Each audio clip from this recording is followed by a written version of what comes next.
Poor guy's talking to me on the phone the other day, and he's like, I got this really great idea. And I was like, that's a great idea. We shouldn't do it. So you caught me right in the middle swallow. I was literally just like, he was like, I've got this great idea. And I was all like, fuck your great idea. It is great, though. We should do it, but we shouldn't. That hurt. I went back and forth on it. But as I was telling Jeff, that was the same day I was having like the day from hell. Like, dude, I was at U City forever after, like, oh my God. Like, I was like Ash in the cabin. Well, if you were in U City, were you there to, were you there whenever that crazy lady tweeted about, or message on Facebook about she hopes that Donald Trump gets assassinated? No, I didn't. I mean, I don't care where you're at on the political spectrum. That's just fucking stupid. And if you know the importance of aerodynamics, then you are ready for this episode of Discography Discussion. I am Joe. That is Dan. That is Jeff. That is the Doomhammer. Buddy, what's going on? Hey, how's it going? You know me, just, shooting down politics and shooting up beer. Oh, yep, And I'm drinking LaCroix because I'm being a hipster like that. Way to be a hipster about it. Well, we got Heineken, so we're like halfway hipster. We're like old school hipsters. Yeah, so you're pretty much just drinking water. Yeah, we think that we're still hipsters, but since we're drinking Heineken, we're obviously not hipsters. And we're old as all hell. I mean... Yeah, because 10 years ago, if you're drinking a Heineken, you were a fucking hipster. Well, if we weren't old, we wouldn't be listening to doom metal. Is that what we were listening to this week? Was doom metal? Oh yes. No, we're listening to it because this band's fucking awesome. Yes, right, buddy?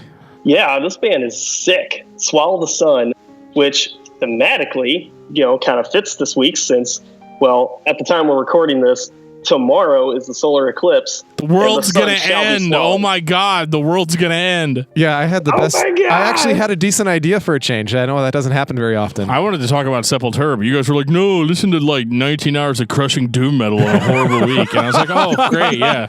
Dude, I was texting Dan because I had a shitty week. And I'm like, man, this is actually kind of maybe even though thematically it fits, I was like, this was a dumb idea because I didn't have a very good week. And I'm like texting Dan for 2 hours and we could be talking about Roots, Bloody Roots right now, and that would be the last year of my life, and we're not. And instead, we're talking about the bleakest sounds, ever put to tape. I mean, I'm not going to quote that, but it's pretty bleak. It's bleak. It's up there, but it's not. It's not the bleakest. I've heard. Yeah, there's doomier. This is not funeral doom. Yeah, there's way too much beauty. Oh, yeah, that's true. Way too much beauty in this. It's still very beautiful. Before we start talking about how beautiful everything is, I'm going to go ahead and take the time to say thank you to everyone who listens to this podcast. Thank you for listening and thank you for subscribing. If you are not a subscriber, you can find everything Discography Discussion at discussmetal.com. We are on Google Play. We are on iTunes. We are on Stitcher. We are on TuneIn Radio. So if you have an Amazon Echo product, you can say to it, Alexa, play the latest episode of Discography Discussion, and she will. We're also on Facebook and on Twitter at Discuss Metal. Be sure to like, favorite, and subscribe. It really helps us out and lets us know you're listening. And Dan's about to tell you about the importance of 5-star reviews. 5-star reviews are great. We got another one this week. It's amazing. I actually don't have it pulled up right now, but it was something about how me and Joe are awesome and Jeff sucks. Sweet. Is that a quote? It's a good thing I don't have a gag reflex then. Well, it's the second review we've gotten that's referred to the cast of the show as Dan and Joe and friends. How does it feel to be you, buddy? Which, it encompasses Buddy and Jeff very well. Michael Keaton used to be a friend. Jeff's not even on the business Mr. Rogers' cards. Neighborhood. No, I'm not. Yeah, you guys had those printed out before I became a permanent fixture.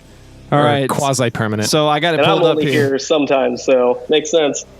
This is from @DoorGuy. Solid from the start. These guys are a great listen. They keep my interest, even with bands I've never heard of. Then, I have the pleasure of listening to said band and feel like I'm part of the experience. For a young podcast, Dan and Joe and cast have hit a groove that really works. Each member has a unique point of view to bring to the table of ideas. Oh yeah, it's pleasing to listen to as well. No crappy webcam mics or poor audio quality. The hard work on the production really shows. In all, this is a great listen question every week. Did you write that, Joe? Yeah, that's what I was going to ask, I was going to man. say, yeah, it sounds like Joe wrote that. I'm not going to say I didn't write it, but I will not say that I did write it. If at Door Guy is not Joe, send us a message on Facebook to prove it. Well, speaking of Facebook, we got one on Facebook too. Can you read this? What? We got a Facebook post also. I can't. I'm squinting. I can't that's even way too see tiny. that. That's blind even for me. So here we go. Wow, Well, hold on. Give me a second. Yeah, you read it, Joe. No, I can do it if you give me like 15 seconds. Hey, you want to see a I cool trick? wasn't exactly prepared for the trick questions. I wasn't completely prepared for this episode. Right here, Jeff. Okay, I got it. All right, it says, Ayo! Let's see if he gets it right. Schemin' Reemin'. Fuck you. Checking in here. Or Shyman Ryman. Thanks for the shout out on today's pod. And just for future, it's pronounced Schemin' Reemin', like schemin'. Cheers, guys. And that's from Joey Ryman.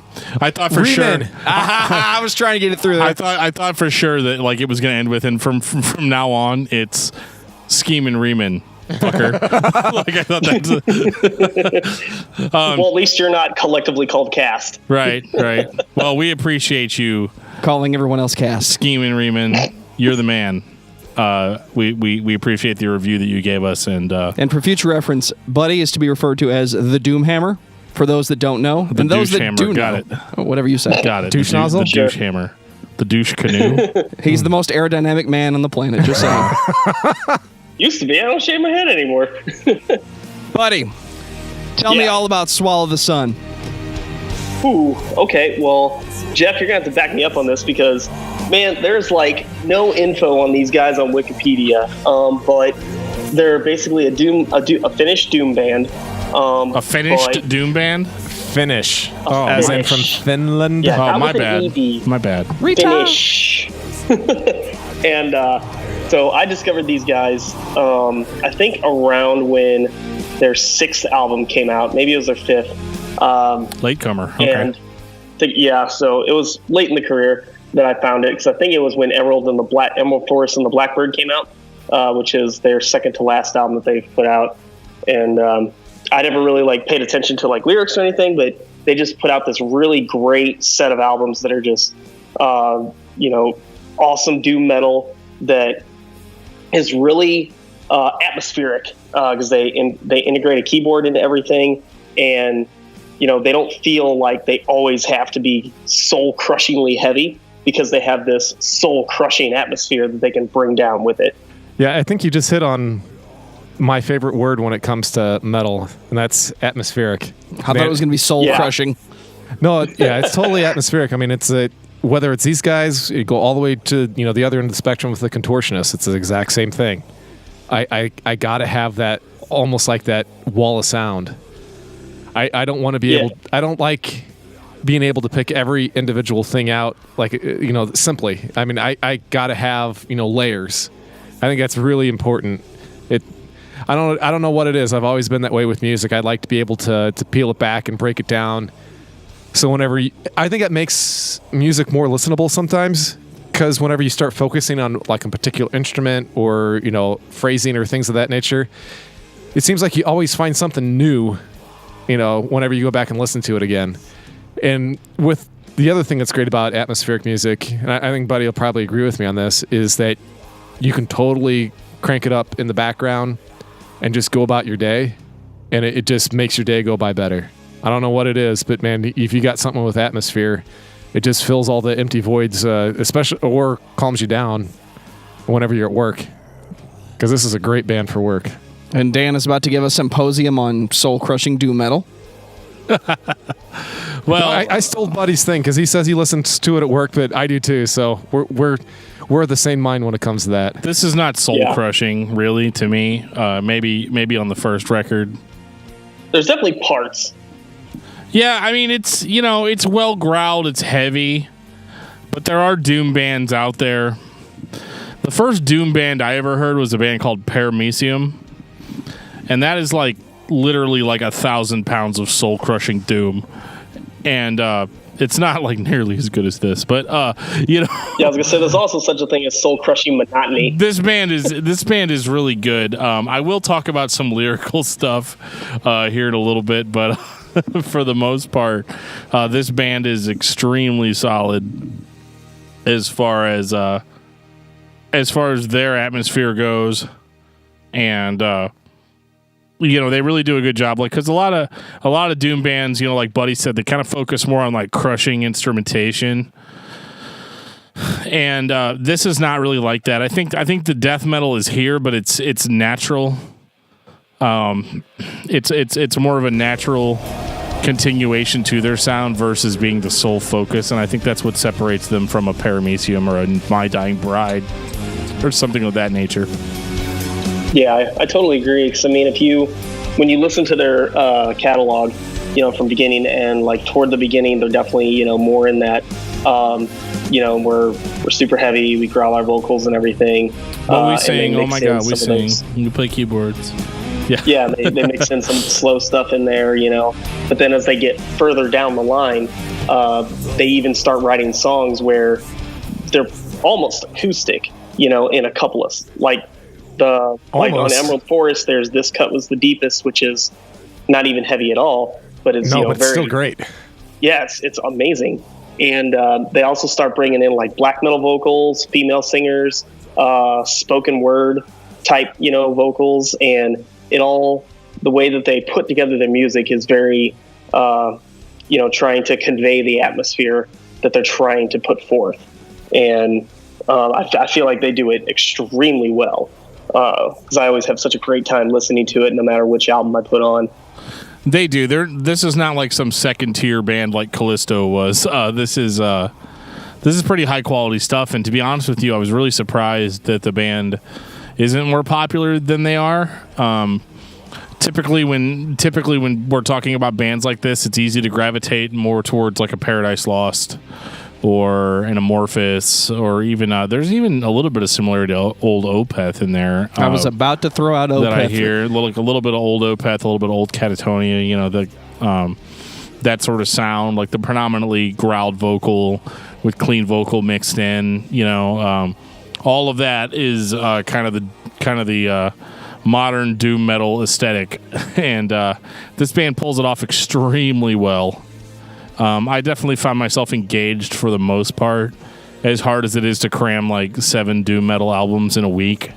I did get through it for the most part, and was actually, sometimes this feels like work listening to a band, like if they're not good, Ghost, and it's. I was very happy to be in somebody's car trunk for that episode. Right? Yeah. It's okay. Josh has been turned over to the proper authorities, and I'm sure we'll never hear from Josh again.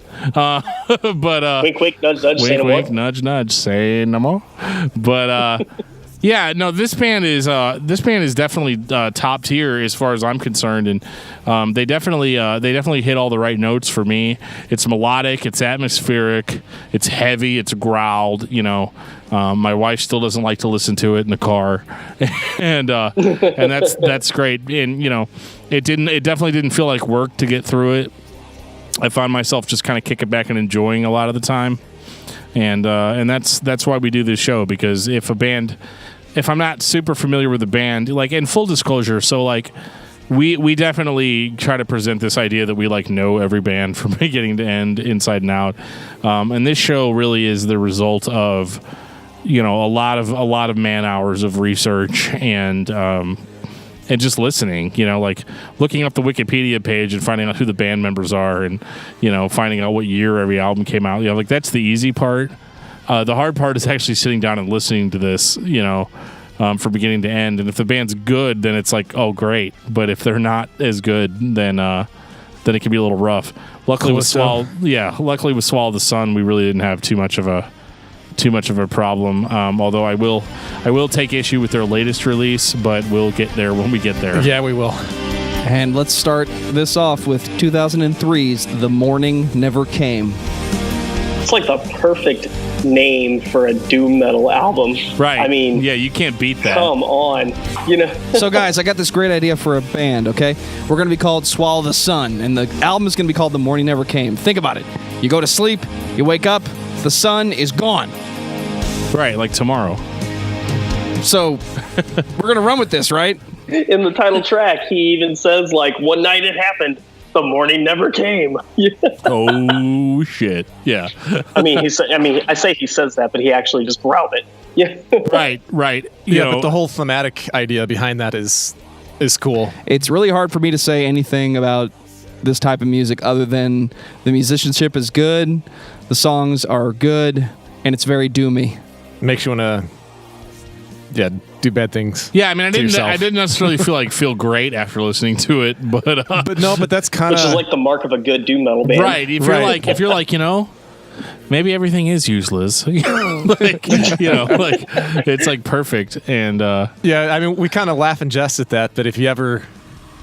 This is not the music to be listening to if you're down, and if you're down, don't listen to this, and then talk to somebody. This is the album that you listen to when the sun is going to disappear for a few hours tomorrow. I know. Me and Jeff were talking about like our personal problems all week because like I think it was like a result of this because seriously we were just like really down and out about a lot of different stuff. And, we totally had to have pick me ups because we didn't have the greatest of weeks. Neither one of us did, and then we're like listening to this and we're like. Fuck, life sucks. And why are you even doing this? Yeah. They were like, all right, we gotta like talk this out because quit the show, take down the website, it's over. No, not that. What does that say about me? Because this was like one of the best weeks ever. Yeah, Buddy's one of the weird people in the world that listens to depressing shit and feels really good afterwards, which I think probably says something about his character, about him being pure evil. Maybe. Yeah, like nobody's gonna get him down. Nobody's gonna slow his stride. I wear too much of a smile on my face. It's like plastered. Let's talk about this record. All right, let's see if anybody gets that reference that I just did. Well, so this record was this is probably my favorite of theirs, just because it's the one I'm the most familiar with. It was the first one that I'd heard. I had it several years ago. I picked it up in a dollar bin because that's my jam. And really, whoever got rid of that to make it in the dollar bin is stupid. Sorry. Yeah, well, I mean, their loss was my gain, or maybe absolutely, maybe they didn't make it through this album. I'm not sure, but but yeah, definitely, I picked it up for $1. I had no complaints. I was really not even that into doom metal at the time, but I really enjoyed the melodic nature of the music. And what's really weird about this album is that it's kind of the band in their most basic form. Because they would branch out later and go in a few different directions that really kind of solidified their sound, and it wasn't like an experimentation. They still always maintained this basic sound. But on this first record, all the elements are there. You've got the keyboards, you've got the crushing guitar riffs, you've got the guttural death metal vocals, and I think there's a little bit of singing in there, but it's not really the focus at this point. Yeah, I don't remember much at all if there was any, but some of it kind of runs together a little bit. Yeah, there's a little bit, but I think it was more for the atmosphere. It was kind of like the icing on the cake. Right. It wasn't the first and foremost thought. But I don't think a ton of clean singing would have fit well on this particular album. Not with a lot of the lyrical themes, which are like completely fucked up if you don't know. And what do you got to do to find out? About some girl dead, dying, or he is killing her. At the very least, the first 2 songs are about fucking a dead girl. That we can be sure of. But but beyond that, and again, it's all very well. Like, it's one of those like, yeah, okay, he's fucking a dead girl, but God, does he have a really good grasp of the language that he's using? So it's it's kind of like, just because he's a bad guy doesn't mean he's a bad guy. Just because I'm a bad person doesn't mean I'm not illiterate. Right. So he's a good person doing bad things. Is that sure? We'll go with that, I guess. I mean, it's hard with doom metal. Just because I do bad things doesn't mean I'm a bad guy. So it's hard to take doom metal lyrics seriously sometimes because, like, yeah, there's the despair, the isolation, the loss, all that good stuff. Like, all the stuff that makes the monster, right? Like, all the stuff that makes this guy that's doing these horrible things, like, kind of seem like, not necessarily that we condone it, but we're like, yeah, I get it. I get why he was fucking that dead girl in the woods, like, and he's explained it thoroughly. He's explained it very well. Yes, he has. However, so I think that's really the only black mark I really give this record. because they definitely got better about it later on. But I mean, this first record, the lyrics are not really the focus, I think, as much as the atmosphere. Like it just seemed like some of the more violent, like evil lyrics or whatever were kind of there more to just add to like the dark mood or whatever. Like I don't detect a whole lot of sincerity in it. I think it was there for the shock value kind of thing. Hey, dude, we're writing super evil sounding music, so let's put some super evil sounding lyrics on it. Like let's talk about fucked up sounding shit. Yeah. Sure. Yeah. I mean, I get it. I mean, I think that's kind of like a hallmark for doom metal in general. I mean, it's not just these guys. I mean, we're metalheads. We get it. So it's not like it's not like it's something that's shocking, but you kind of they've come up with some kind of theme and they're trying to stick to it. Yeah. Well, there's all the way through. Emerald Forest. I mean, there's kind of like I know, like at least maybe not on this one, but on the next three, there's like a whole thematic run through of all of those. There's a story that runs through all of it. So I think it's called like the horror series. Do you guys want me to read some of them? Yeah, I don't think we have a choice. The way you said that, horror part 1, I think, on this one. So yes, okay. So it does start on this one. Okay. Yeah. Well, so the album starts off with a song called "Her Silvery Body." And the lyrics go... I'm not going to read like all the lyrics, but... You're going to give us a teaser? Very interesting. So, through her silvery body, grazing scars, her skin enchants me towards the doom... Sorry. Of spring. Towards the doom of spring. So, I find her in milk white light in this silver frosted night. I place you... in coffin moonlight. I don't even know what the hell that means, but like, oh my god, is it so fucking doom metal? I'm spooky now. And don't get me wrong, I like these lyrics. Usually whenever I read lyrics, I don't like them. But in this particular case, it's great. And so he goes on and on and on about how he's haunted by her touch, and you'll save my fear from this shame. Well, what are you doing in the woods with this dead body that's shameful? Well, we'll talk about that in the next song, which is called Deadly Nightshade. And so I'm just going to skip down to the end here. So, invite me to her ecstatic flame. Over and over again, her bed is covered in dirt and leaves, and she's burning down on her knees. Midnight's cruel for a lonely girl, and she's getting wet from this feverish wraith. I mean, damn. That's some stuff there, man. I don't even know what to say. He's fucking a dead girl in the woods, like that's happening in this song, in this moment in time. That is what's going on. So that's the news today. All right, final thoughts on this record. Right. No. So, but no, this is good. This is a good record, though. Like, don't let that really deter you. I mean, because this is this is a real person struggling here, man. This is there's so many lyrics on this record that are about pain, isolation, loss, and so you kind of get it, right? Like, it's not like your triumphant metal record where like, the golden locked hero is slaying the dragon, or anything like that. Like elves are fighting with, bowcasters and shit. This is like, this guy is the dragon, and we're gonna find out a little bit more about him as we go on. And I really like the lyrics on this record because I think they really complemented the sound of the band. And albeit maybe stupid and unbelievable at times, but man, that vocal delivery is spot on. Like he's got a really deep guttural growl. He's got a really good guttural death metal growl mixed with some black metal shrieks in there, because you can't really achieve true evil unless you can pull out the insane black metal shriek. I don't know, dude. Ghost is pretty evil. Anyway, he's corporate greed evil. I got nothing to say about that. No, seriously, it's corporate greed evil. We get it, Tobias. You're evil, dude. Whatever. Anyway, so Yeah, this first record really is great. The version of it that I have actually has a copy of version of Solitude by Candlemass, which, if you're a doom metal person, you'll know that that's one of the very first doom metal songs ever written, and they do a really good cover of it.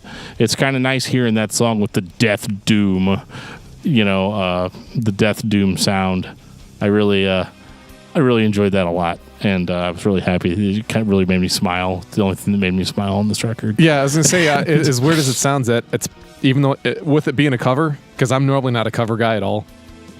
It's probably my favorite song on this. Really? Yeah, seriously. So you like Candlemass? Yeah. Okay. That's okay. Yeah, totally. Man, fine. I haven't heard that song because the copy I have doesn't have that one. Well, dude, Solitude really is good. one of the first doom metal songs ever written, and it's on Candlemass's debut record, Epicus Doomicus Metallicus.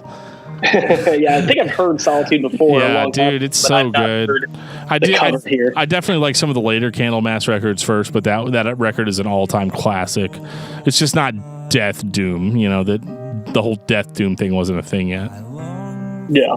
Final thoughts on this album, or can we just move right on along? Oh, we can move on. I mean, that's fine. If you don't like soul-crushing doom, that's fine, dude. Well, I mean, we're just going to get more and more soul-crushing doom. Yes, we are. 2005, Ghosts of Loss. I have not listened to this one because it was not available to me. It's on YouTube. Yeah. Well, I wasn't just going to say it, but here it is. Okay, there you go, bro. Yeah. So this one, they didn't even do, they didn't continue their horror piece here. That didn't happen until Hope, their next album. But this one, I don't know, maybe it's just because I've listened to this one the least, but I don't remember anything particularly memorable out of this one. Yeah, this is a step back, in my opinion. Yeah. Sophomore I don't remember anything. Yeah, I think it's a sophomore slump, no question. But that's just my personal opinion. I mean, it probably has the best cover though, because there's boobies on it. But yeah, there is a nipple visible. Yeah. Woo-hoo! So if you're Jeff, you got this. Dude, I'm still 12 years old, man. I will never grow the fuck up. Keep in mind though, this woman looks a little weird, and she's in the woods, so you do the math. And she's silvery of skin. Yeah, you do the math. So it's probably the girl from the first album. More than likely. So I'm just trying to figure out how they got her rigor mortis in that position. So very carefully. Well, yeah, because I think after rigor mortis, the limbs lock up and stuff. So yeah, so that's what I'm saying. I was like, wow, they posed her before it I've listened to enough Carcass to know a lot about postmortem activity. Yeah, I mean, maybe. Did you just say WD-40? Yeah. Okay. In case you didn't know. They're not the in fucking case you didn't know, Man. yeah. So in case you didn't know, Buddy is savage as fuck. Nice. Oh shit! Okay, all right, stay on track. Stay on track. So we got that going on.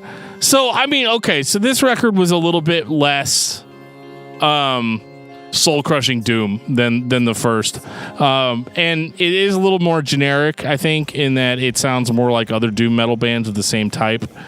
Wholeheartedly agree. And there is more clean singing on this one, I kind of noticed, than we had before, and that's okay.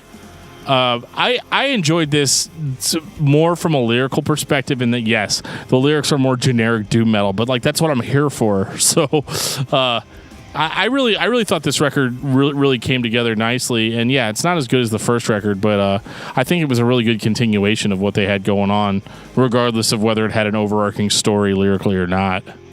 Yeah, lyrically, I thought they were writing a lot better, but musically, there just wasn't. There wasn't an advancement, in their sound. Because whenever I listen to doom metal, I tend to listen to it in the background while I'm working, like Jeff and I were talking about earlier. And there comes a point in good doom metal that I like. It will do something drastic in the music that demands my attention, and then I have to jump out and listen a little bit and hear what's going on. And Ghosts of Loss, I kind of just went through it and didn't even know it was over. That's my biggest complaint about this style of metal. It's not that it's not interesting to listen to, it's that I don't remember it when I'm done.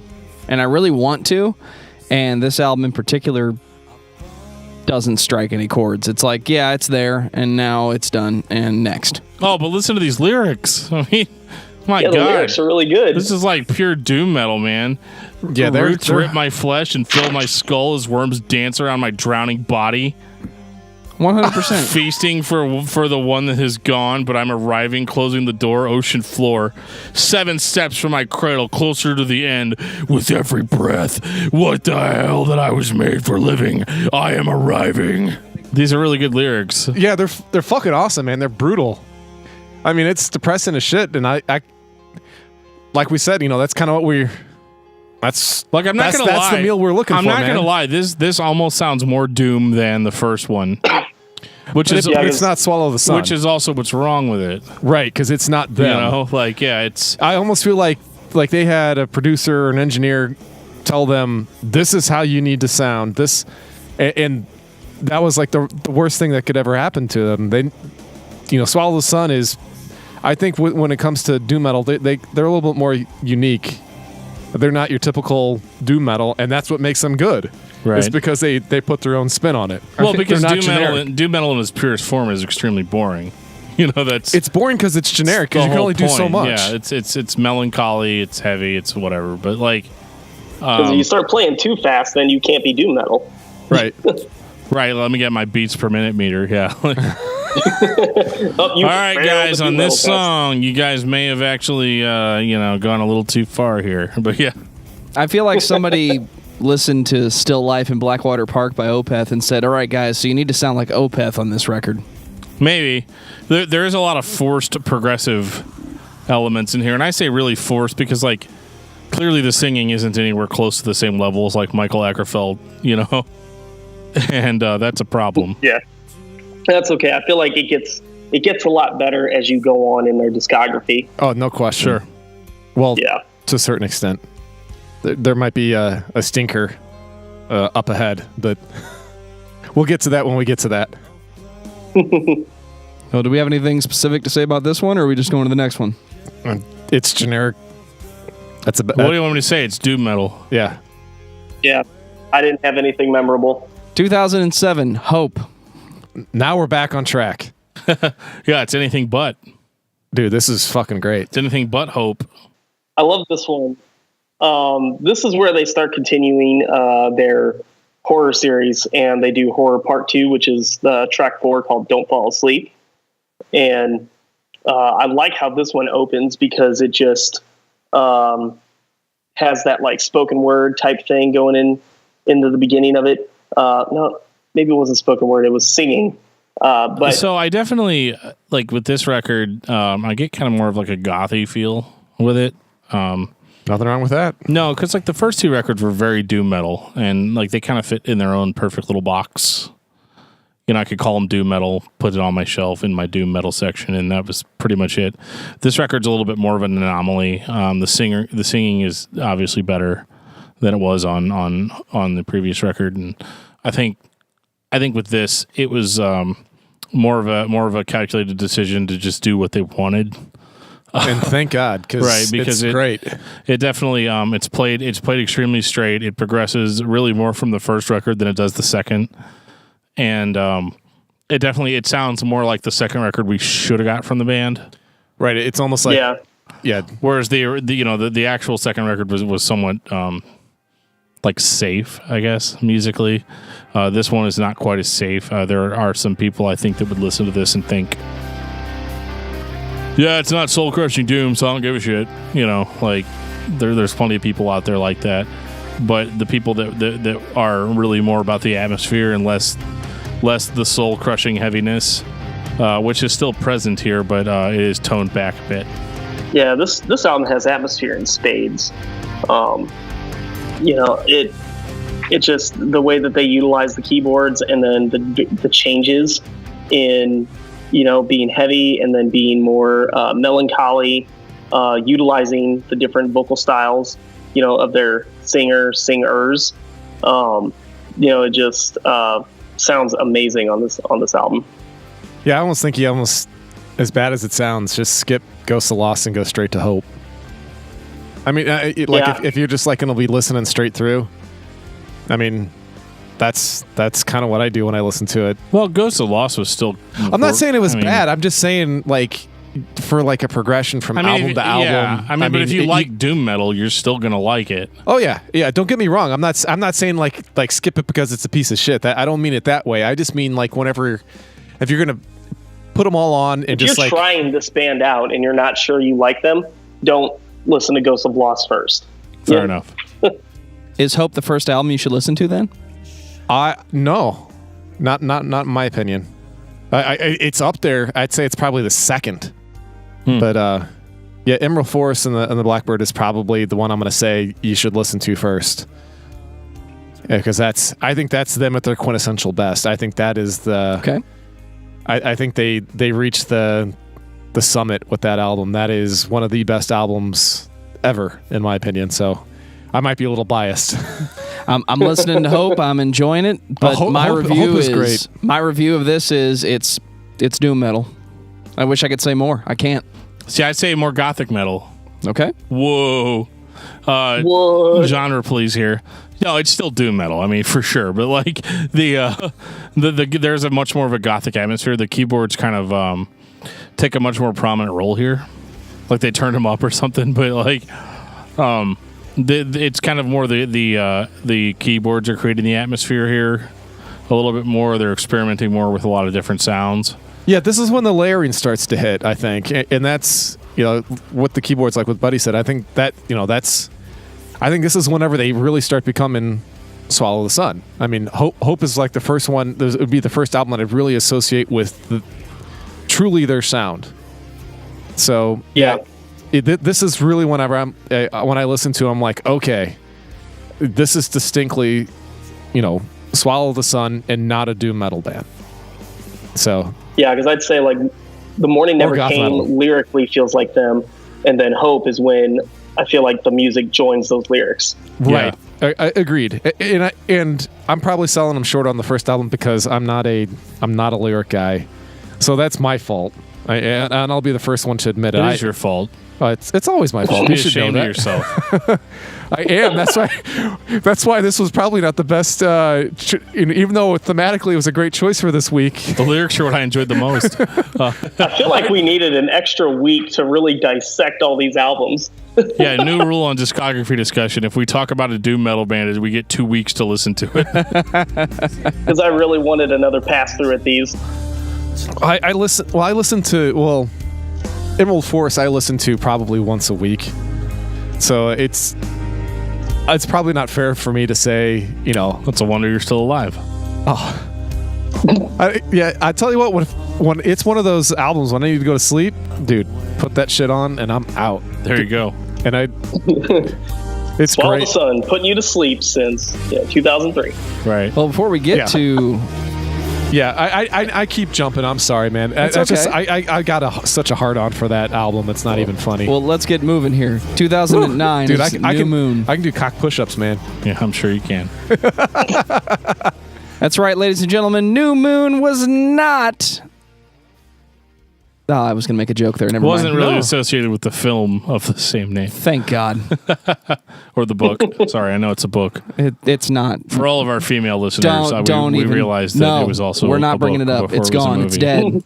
We killed it. Okay, done. Yeah, if you could get over the sparkly skin, it's not as bad as I don't know, man. This is kind of gothy, a little melodramatic. I mean, thematically,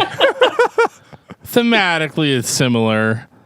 All right, he's getting out the weenie tapper, so I'm going to step back. But yeah, it's... Dude, I got balls of steel, man. I'll take it. Anyway. Like a champ. So, New Moon, definitely a progression. This is not the standout, like, end-all, be-all of the band. I kind of feel like they slumped a little bit, but I feel like they still progressed forward. Because there's a lot more, like, I don't know, like higher pitched blackish screams on this, which were not like prominent on the first few records. First 3, what are we at? 4 now? Absolutely. 4, yeah, we're at 4 now. Yeah. So this one was actually a little bit more energetic, I thought. Yeah, I was gonna say I feel like that this album took a step away from doom a little bit, but with that, I feel like every song on this record is extremely memorable. Because they do come into the verse, chorus, verse on a couple of things. Most, probably obvious would be the title track, New Moon. But I don't know, there's something about this record that catches me, and I really enjoy listening to this one.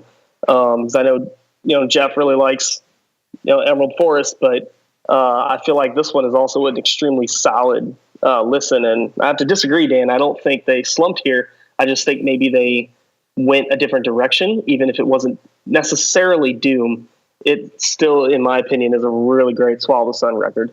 I agree. I don't think it's a slump. I think there's only one. But it's only 53 minutes long. We've saved 7 minutes because you're never getting out of a Swallow the Sun record at less than an hour. We'll be hitting the 2 hour 33 minute. That's one mark thing eventually. That's one thing that I immediately noticed was this one's not an hour. This was the first time my ears perked up as I was listening to all these albums. It was The Morning Never Came, great record. Ghosts of Loss, okay, whatever. Hope, okay. It's Swallow the Sun. I put on New Moon and I heard something different for the first time listening to this band. And maybe that's just shock value for, it's not more of the same. But I definitely was still kind of like, okay, it's doom metal. See, I'm not a doom metal fan, so whenever I listen to doom metal, no matter how much I try, I hear more of the same over and over and over again. And as much as the atmosphere is important, the lyrics really are important as well. Yeah, and I think that's fair. I mean, for me, I don't think, listening to doom is not something that I, sit on the couch, put on the headphones, and then just stare at the ceiling or something. I'm typically always doing something else when I'm listening to doom. You kind of have to.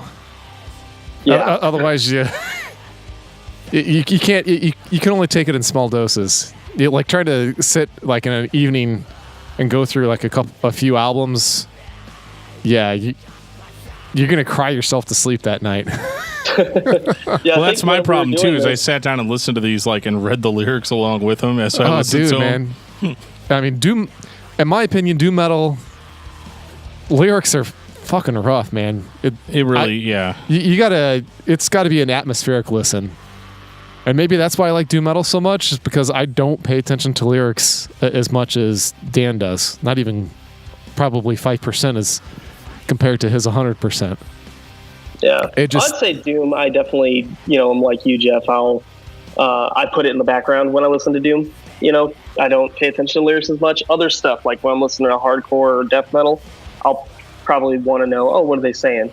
But with doom, it's not quite as important for me as the atmosphere. Well, if it's hardcore, it's about straight edge or veganism, and if it's death metal, it's about chopping up dead bodies. So there you go. So now this one's about fucking dead bodies. Well, the first record was about fucking dead bodies, yes, but we saw her on the cover of the second one. They've moved out. They've moved on from that, though. Yeah, they have. This is more serious. So we finally got through the first 4 albums and got to the 2 that we really want to talk about. Not for the same reason, I assure you. Yeah, definitely not. This is the weirdest example of dude, I'm totally on board, and now I'm not. So if you're it's a fan, because I'm gonna hold it. I'm gonna wait. You're gonna hold it? Okay. Do your Kegels. Yeah. 2012, Emerald Forest and the Blackbird. Amazing. Fucking awesome. This album is killer. This is one of my favorite albums of.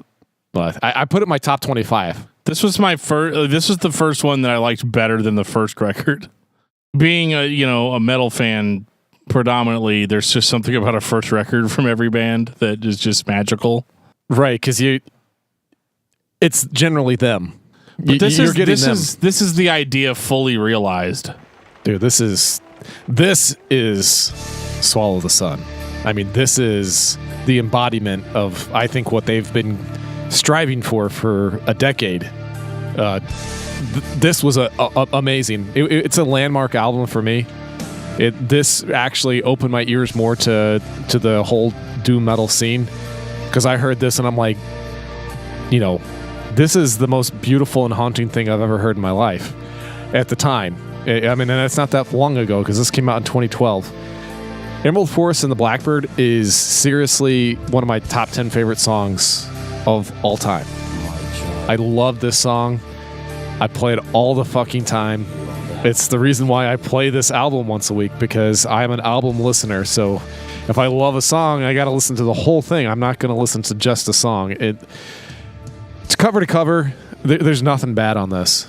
But this first song, I mean, they set the tone. And maybe that's the problem. This is the best song on this album, in my opinion. And you got to get to track 7 before it hits in again. And I think I'm kind of hitting on something there. It's the same guest vocalist on both tracks. And she's amazing. I wish she was a full-time part of the band. I think she just... I love when the female vocals kick in. They add a whole different layer. They really do. To their sound. And I think it works so well with it. It gives that ethereal hunting quality, to an already, badass doom metal band.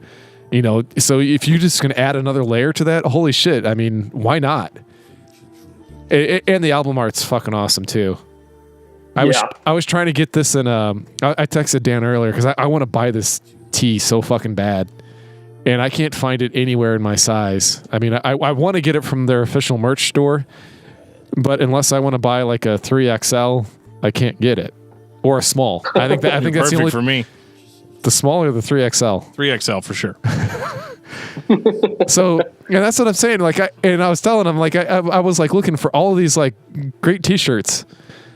I can't get them in my size, and I'm just a large, and I guess that's the problem. I hit 5 years too late on wanting to buy the tee, but tell you what, man, you can't get any better than this.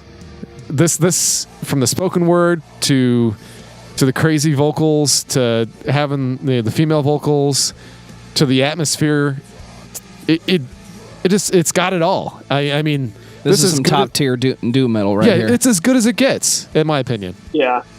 Man, if you want to hear some of the really great spoken word vocals, track 9, April 14th. Oh, that was really fucking good too.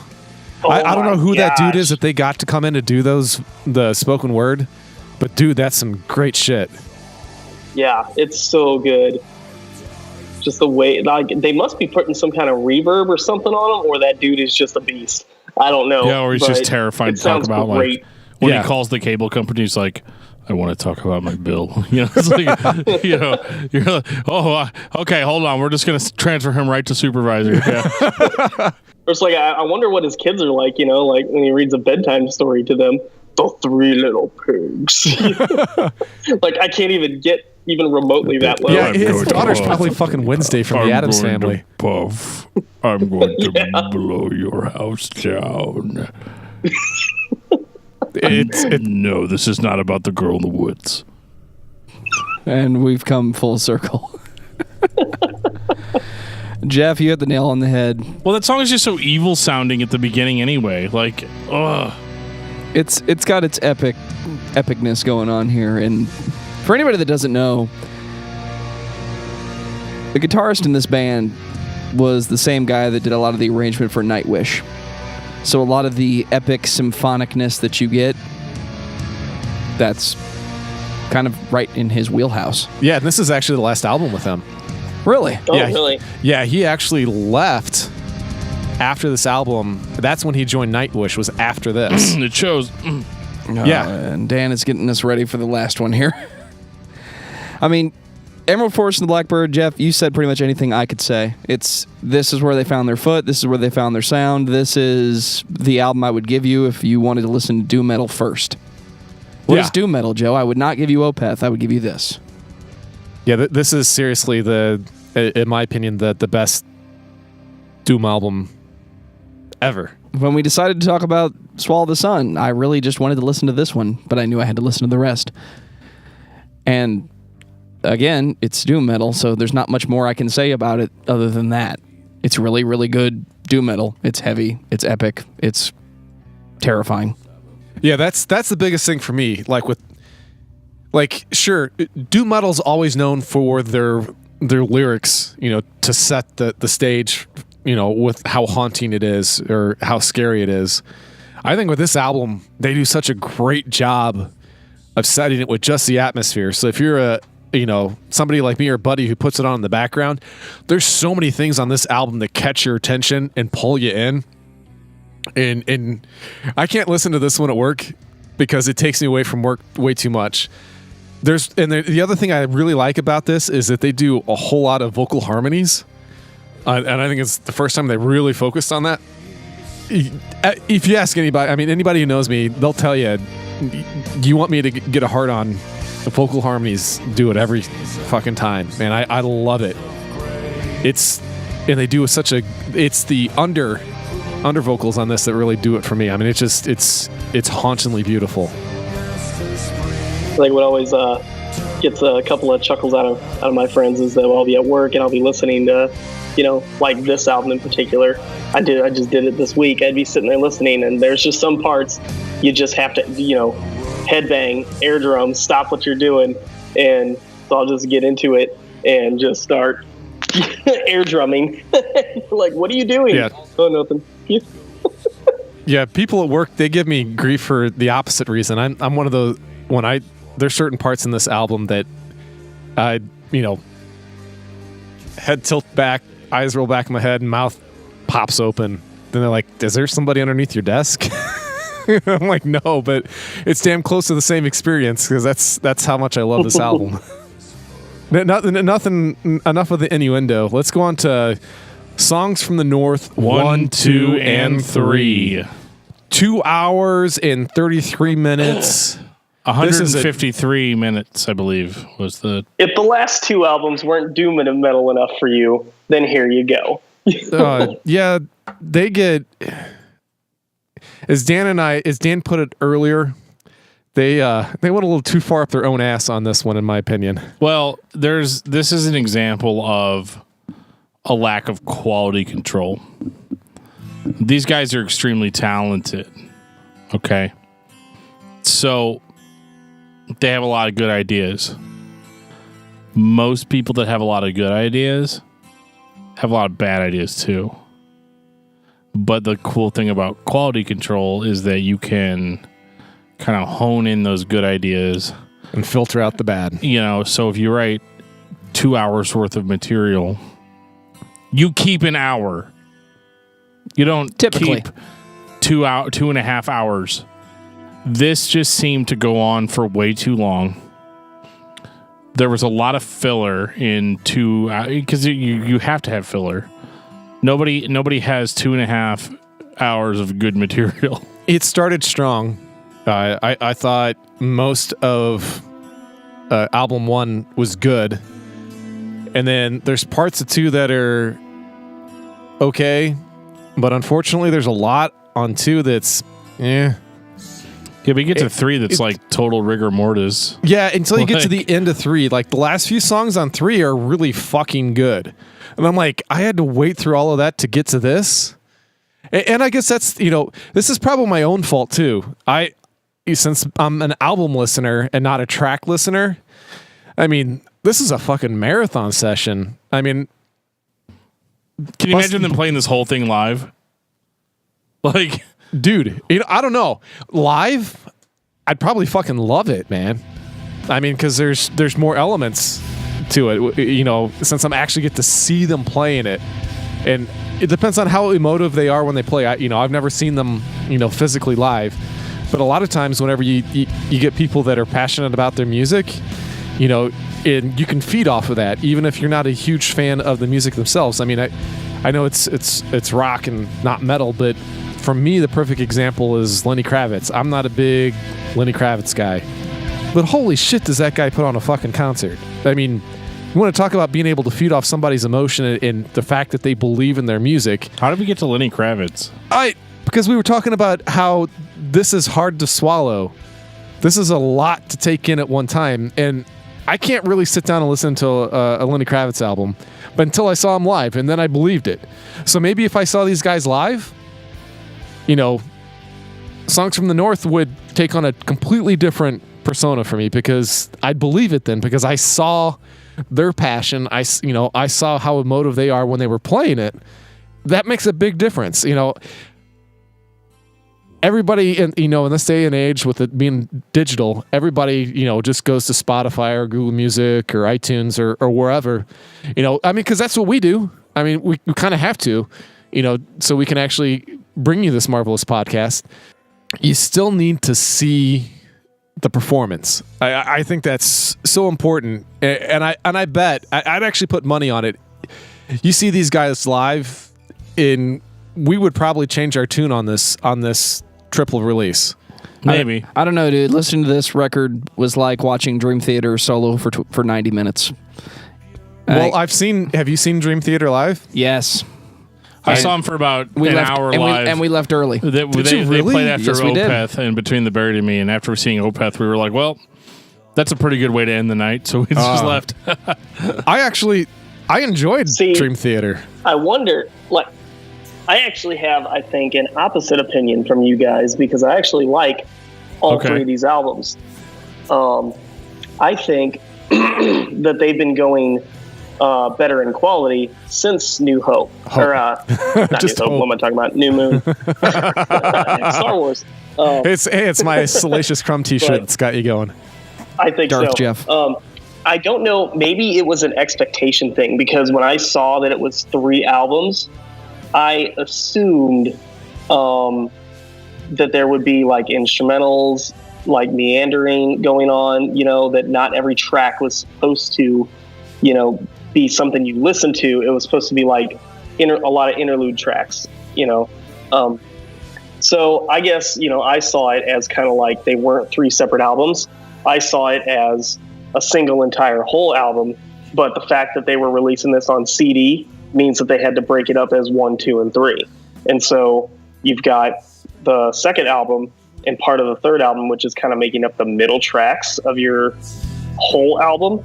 And a lot of times you've got a strong start on an album, it kind of dips in the middle, and then gets really good again at the end. They kind of sandwich some of the stuff. So there's 3 acts, is what you're saying.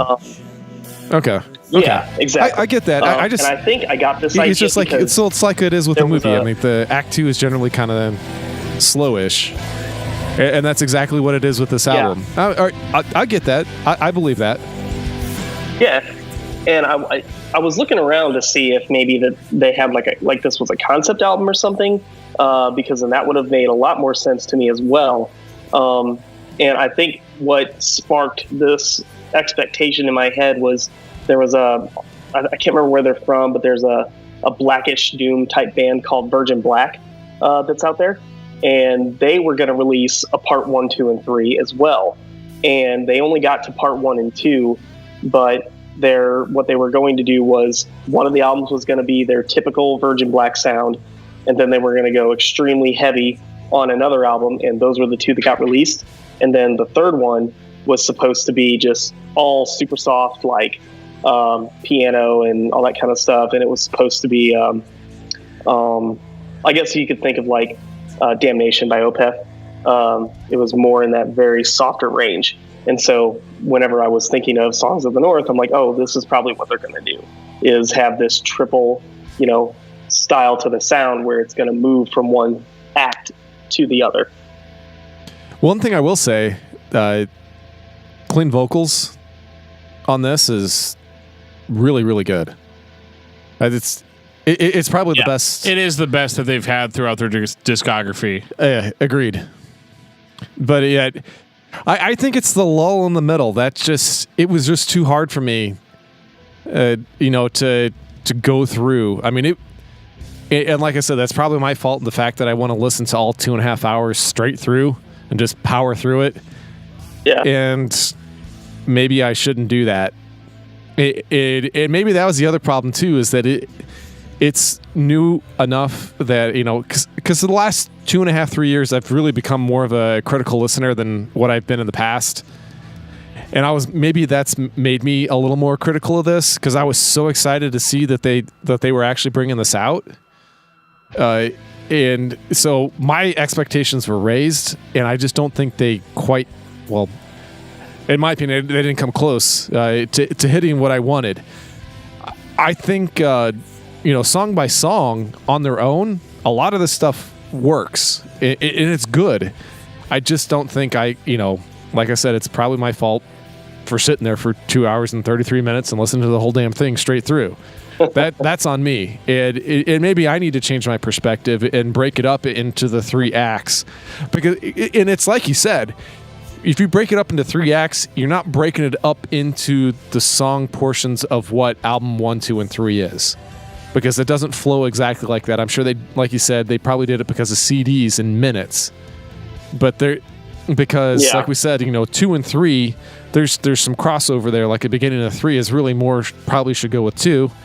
And then, because it's like, 30, 40 minutes at the end of 3, or it's probably even less than that, because I think it's the last 3 or 4 tracks.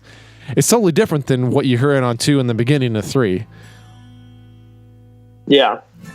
Because when I listen to this album, I typically, instead of album 2 being 2 track 1, I just continue the track listing.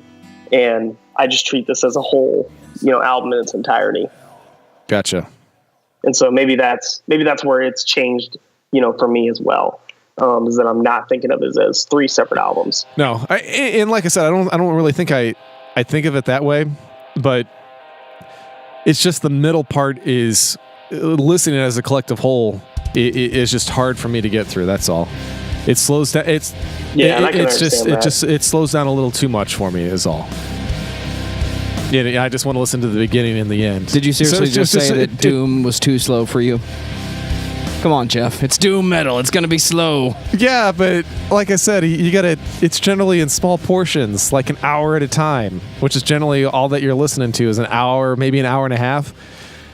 But 2.5 hours, I think, straight through. I apparently that's my ADHD kicking in, and I'm losing my, it loses my attention, and I end up doing something else. It's glorious.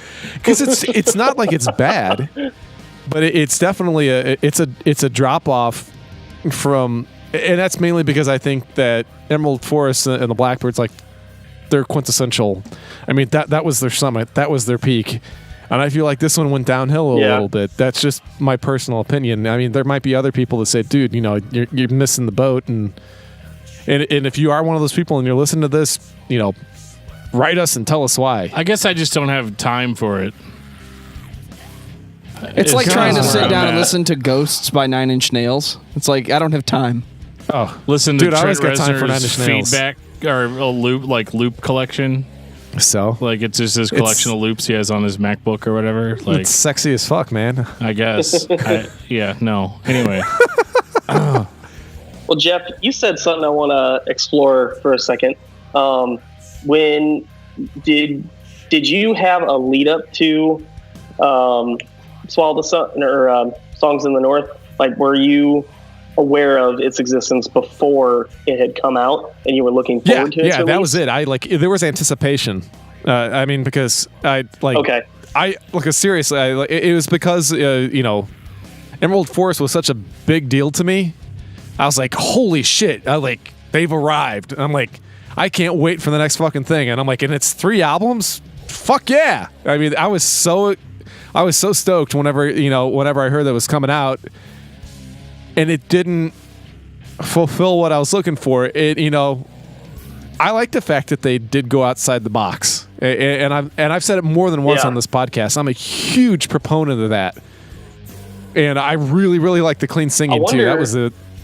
That was probably the saving grace for me on this. Is I really liked how well the clean singing was on this. Yeah, I wonder if that's another difference because, like, when even with bands I really like, I tend to, I'm really busy. I've got a lot of stuff that I do during the day and at home. I just don't have time to keep up with,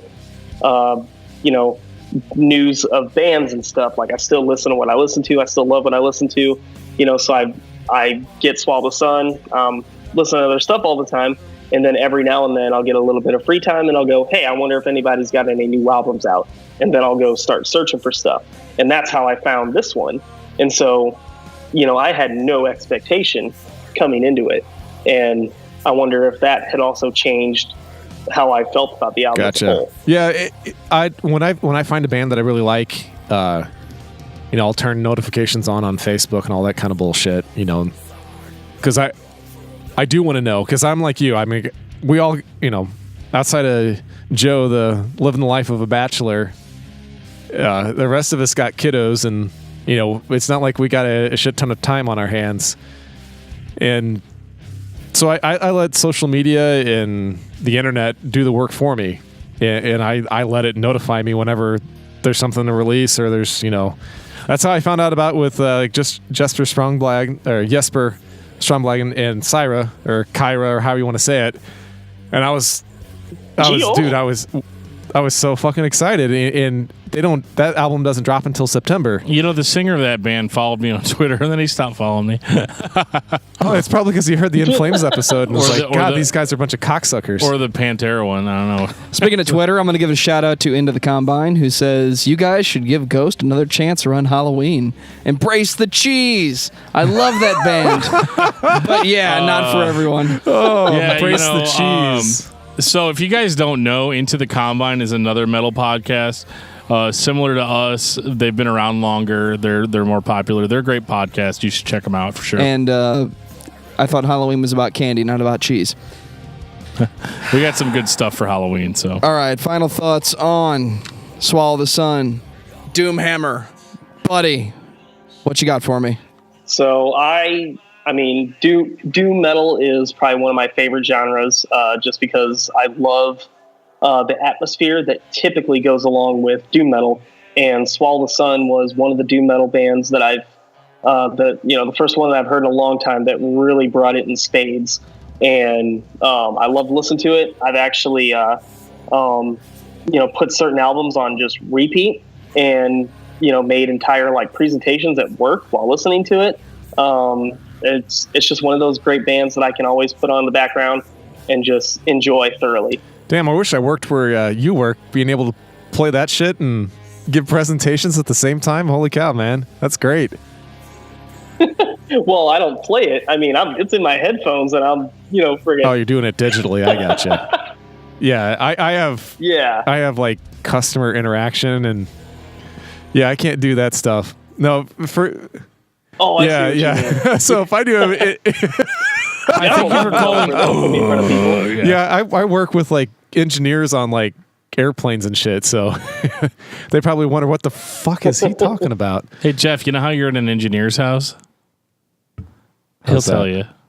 Oh, I live with an engineer. My wife's an engineer. I used to install cable, so every time I'd go to an engineer's house, I'd be like, "Hi, I'm Dan. I'm here to install your cable," and I would not even ask them any real questions, and they just would throw it out there "Hey, yeah, I'm a mechanical engineer. I'm an electrical engineer. Just so you know, I'm an engineer." No, and they won't tell you that they're an engineer. They will tell you what type of engineer they are.